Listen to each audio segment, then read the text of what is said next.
Labas vakaras, labą dieną. Šiandien noriu pasidalinti savo suvokimais, savo patirtimi. Viena tema, gaunu klausimų šią temą, moterim labai aktualia, tai yra svorio prieaugimo. Ir pati pastebėjau ir vat rašo, kad sportuojam ir gerai maitinamės sveikai tarsi. Ir vis tiek tas svoris auga, vis tiek turim auga jis ir nekrenta arba daryk ką nori, ne iš vietos. Pati, kai atvykom čia į Ameriką, priaugau taip pat ir pati žinau, dėl ko tai įvyko, nes mityba tarsi nepasikeitė, valgau normaliai, nepersivalgau niekada saldumynams poreikio, potraukio, ten bandelėm, šokoladam, saldainiam taip pat neturiu. Ir jo nėra, ir atrodo, ir vėlai vakare nevalgau, bet vis tiek mano šiaip svoris auga. Ir priaugau per šitos 2,5 metų tikrai nemažai, man tai yra daug, apie 10 kg. Rūbų nekeičiu, viskas tvarkoj, telpu dar ir nėra taip baisiai, nežinau, čia tas svoris, jisai fiziškai gal taip labai nesimato, aš matau šiek tiek ir ant pilvo, ir ant šlaunų. Ir tas 10 kg taip kažkur pasiskirsti ir kol kas aš neišjudu, jo nenumetu. Bet tikiuosi, kad viskas pasikeis po to, ką aš atradau, neatradau, o tiesiog ką pradėjau daryti, ko negalėjau daryti 2 metus, kol gyvenom Pietų Karolinoje. Kas atsitiko, aš užsisėdėjau. Lietuvoje niekad su viršsvoriu problemų nebuvo, nes buvau labai aktyvi.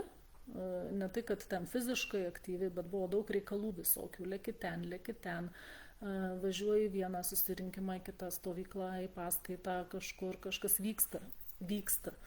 Ir kai sako, sulėtėjo medžiagų apykaita, fiziškai taip sulėtėja medžiagų apykaita, bet subtiliam lygmenį sulėtėja energijos suvartojimas, kurį mes gauname darbams kažkam, ką turime padaryti pagal savo šio gyvenimo planą. Sakykime, duodame energijos kažkokiem darbam, veiklom, mes tos energijos neišnaudojam, jinai lieka kažkur rezervuota šone ir ji niekur nedingsta, jinai kaupiasi.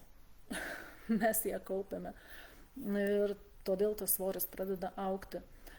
Dar ką pastebėjau, kad viršsvorį turi moterys, kurios yra mamiškos, kurių pagrindinė veikla yra namuose, aplink vaikus, aplink buitį.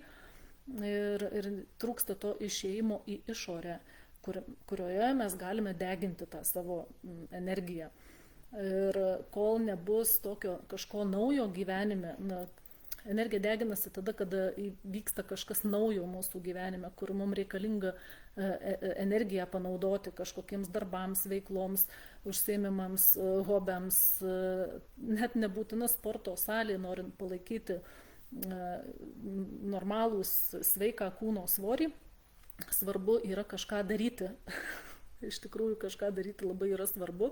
Eiti į išorę ten, kur mums smagu, malonu, kur mes galim kažką veikti, išjudėti iš namų. Tai va čia yra pirmas žingsnis, norint pradėti mesti svorį, nes sporto salė, nors ir tai yra labai svarbu, bet svarbiausia yra išjudėti iš namų. Ką aš dabar padariau atsikėlus į Čikagą, tai įstojau į koledžą, sakiau, gyvenime nekelsiu kojos į mokslo įstaigas po magistro atsiėmimo, bet praėjo 2 metai ir aš vėl koledže. Mokausi anglų kalbą, dabar 2 kartus per savaitę išvažiuoju rytais į paskaitas. Jau jaučiuosi daug geriau, jau bent jau svoris nebeauga, jisai sustojo, kas anksčiau buvo vis pasisveri ten į savaitę kartą, į 2 savaitės kartą ir jau žiūri, jau pusė kilogramo dedasi, dabar svoris augti jau sustojo, tikiuosi tuo ir krist pradės. Ką dar pradėjau daryti, yra čia lituanistinė mokykla Maironio. Penktadieniais einu į mokyklą, esu mokytojos padėjėja, tai irgi verčia išeiti iš komforto zonos, pasitempti, apsirengti, susišukuoti, pasiruošti, pergalvoti planą, ką veiksi, ką darysi. Ir jau energija yra atiduodama, sudeginama bendravimui su vaikais, jų atradimu, jų pačių užmotyvavimu kažkam daryti, santykio su jais ieškojimu, davimu tuo, ką galiu duoti jiems. Tai visa tai pliusuojasi ir mūsų ta energija tada jau pertekliniai mažėja. Tada yra daug lengviau su sporto pagalba ar kažko mitybos pagalba tą svorį susireguliuoti. Ką galima padaryti subtiliam lygmenį?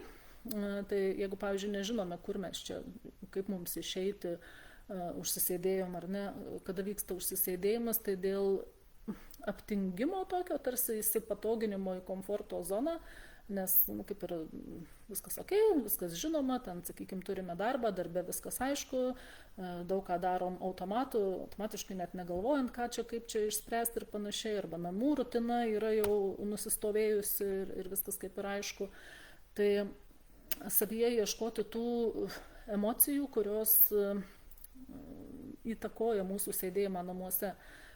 Tingėjimas paprasčiausias, ar nebūna, arba baimės kažko naujo, baimės suklysti. Dabar su tuo susiduriu vos ne kasdien, kas antrą dieną, kai išeinu į koledžą, reikia kalbėti angliškai. Aš gerai kalbu angliškai savo mintyse, bet smegenys neturi ryšio su liežuviu ir man tai yra sunku, stresas ir taip toliau, bet žinau, kad aš tai turiu tai padaryti ir esu priversta kalbėti, nes niekai lietuviškai ten nekalba. Labai patogu, kad aplinkui čia yra daug lietuvių, daug draugų ir namuose kalbam lietuviškai, tai, sakykime, išėjimas, pastatymas savęs į nepatogią poziciją irgi priverčia transformuoti tą tingėjimą ir baimės į drąsą, į norą kažką veikti, užsispyrimą, ryžtą. Tai jau kaip ir šabloniškai visada, ar ne, ieškom savyje tų emocijų, kurios mus stabdo, kurios mus laiko komforto zonoje, žiūrim, kur jos mumyse gyvena. Tas emocijas baimės transformuojam, keičiam į drąsą, į ryžtą, į norą kažką naujo patirti, pasiekti. Ateina toks ir pasididžiavimas tarsi savimi, kad aš tai galiu, aš tai išmoksiu, aš tai padarysiu.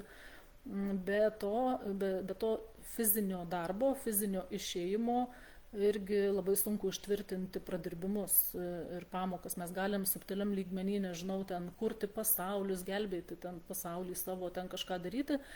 Bet viskas užsitvirtina fizinėje praktikoje, kada mes praktiškai tą kažką padarom tai, ko bijojom, ko nenorėjom, kas nepatinka tarsi, bet vis tiek giliai viduje supranti, kad tą reikia padaryti.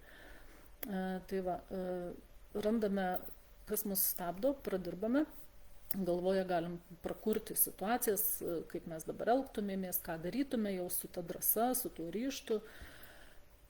Kelti savo klausimą, ką aš turiu šiandien padaryti pagal savo šio gyvenimo planą, irgi padeda, kartais ateina mintys ir buitinės, ir paprastos, bet jas reikia vykdyti, jas reikia daryti, tai irgi padeda išsijudinti. Ir jeigu trukdo svorio kritimui tas mamiškumas, užsisėdėjimas namuose, irgi žiūrėti, kodėl moterys tampa perdėm labai mamiškos, rūpinasi savo vaikais, dėl jų pergyvena, gyvena jų gyvenimus. Tai irgi čia yra ta pasitikėjimo vaikais tas klausimas, ką mes matome žiūrėdamos į savo vaikus. Ar matome juos mažus, silpnus, bejėgius, vargšus šiame dideliame baisiame pasaulyje, ar juos pasižiūrim kaip į asmenybės atskiras, kurios yra didesnės už mus. Paprasčiausias būdas, jums suprantamų būdų paprašykite, kad jums būtų parodytas, kaip jūsų esybė atrodo, kamuoliukai, ar ne, kamuoliuko dydžiais pasitreniruokit, koks dydis yra jūsų kamuoliukas ir kokio dydžio yra jūsų vaikas, kokio dydžio kamuolys. Tai jums bus protui suprantamų būdų aišku, dažniausiai, kiek esu susidūrus ir konsultacijų metu ir pas save žiūrėdama, kad tėvai būna mažesni gerokai negu jų vaikai. Tai tada klausimas, ką aš galiu jaudintis dėl savo vaikų, kai jie yra už mane, ten, sakykime, didesni, senesni, sukaupę daugiau patirties per visus gyvenimus nei aš. Ir aš čia dabar įsivaizduoju, kad aš geriau žinau, ko jiem reikia, nuo ko juos saugoti ir taip toliau. Tai tas vaikų paleidimas irgi yra labai svarbus tame procese visame, kad neišsididinti savęs. Mes dažnai auginame svorį, jeigu norime būti tarsi arčiau savo artimųjų, ryšį palaikyti tą tvirtesnį, stipresnį, artimesnį. Tai va tas artimesnis, tai kaip jis gali būti artimesnis, kai bijom, kad vaikai auga ir tolsta nuo mūsų, tai mes didėjame, kad tarsi juos pasiektume. Irgi tą momentą atkreipti savyje, paieškoti, kiek yra ar yra manyje to noro būti arčiau vaikų. Šitą momentą aš pastebėjau, kai mano vyriausias ąžuolas, jam 17, pradėjo išeidinėti iš namų pas draugus nakvoti, tampa savarankiškas, jau galvoja apie savo ateitį ir man toks vidui, mano ąžuoliukas, mano mažiukas auga, jau užaugo, jau vairuoja, jau ten kažką daro. Ir tarsi irgi norisi vis dar to artumo, kuris buvo vaikystėje, kada jis priklausė nuo manęs. Jis ir dabar priklauso nuo mūsų, bet jau ne tiek ir ne taip. Ir aš turiu suprasti, kad aš turiu jį paleisti ir pasitikėti. Ir visais kitais vaikais lygiai taip pat turiu pasitikėti, juos paleisti ir nebijoti dėl jų ateities, kad ir kas atsitiktų, jie turi susirinkti savo patirtis, savo duobes, guzus ir aš nuo visko jų neapsaugosiu. Tai vat, su tom baimėm padirbėti ir tą ryšį pravalyti tarp savęs ir artimųjų.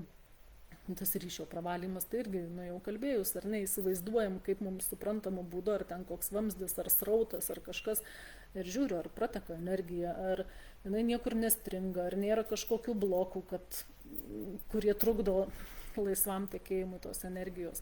Mintyse pasakau, kad aš išvalau savo ryšį su vaiku, paleidžiu procesus, paleidžiu tekėti energijas, cirkuliuoti laisvai, visus blokus pašalinu, viską, kas trukdo tam laisvam energijų tekėjimui. Tai va toksai, pamastykim, pažiūrėkim, per kur galėtume išeiti daugiau į išorę, išjudėti. Ir čia ne medžiagų apykaita lėta ir kalta, kad su amžiumi jinai lėtėja, o mūsų pačių apsukos lėtėja.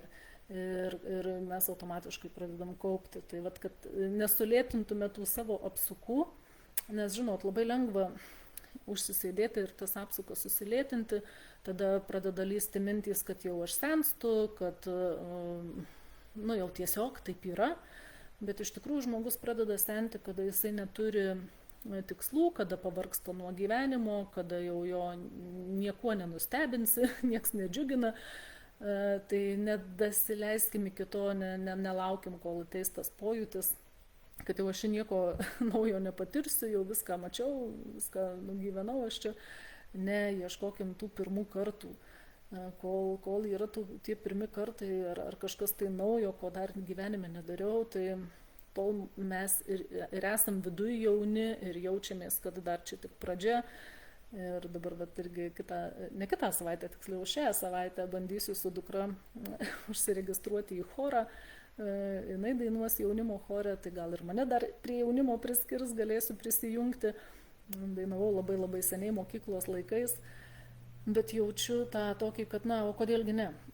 Kodėlgi ne? Ir savo tą klausimą visada irgi užduokit, kodėlgi ne. Ir dar svarbu daryti, tame daryme tai, ko niekad nedarėt, tai leisti savo tokį, rinktis pirmoje vietoje save, aš renkuosi save, prioritetas esu aš.